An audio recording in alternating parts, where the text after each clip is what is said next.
updating your legal name on Vrbo is essential for ensuring that your account information is accurate. Follow these steps to quickly make the necessary changes. Step 1. Log into your account. Visit the Vrbo website and log into your account using your current credentials. Make sure you have access to the email associated with your account for verification purposes. Step 2. Access account settings. Once logged in, navigate to your account settings. This is usually found in the upper right corner of the page under your profile or account name. Step 3. Select Personal Information. In the Account Settings menu, look for the section labeled Personal Information or Profile. Click on this option to view your current name and other personal details. Step 4. Update your name. Make sure your information is protected first. Most people don't think about breaches until something actually happens to their accounts.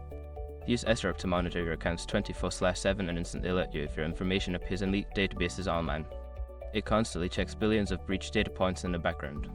And considering how much personal information people keep online now, it's honestly worth having. Link in the description. Step 5. Save changes and verify. After entering your new name, save the changes. You may be prompted to verify your identity through email or phone. Follow the instructions provided to complete the update. Once you have completed these steps, your legal name on Vrbo should be updated. Always check back to ensure the changes have been applied correctly.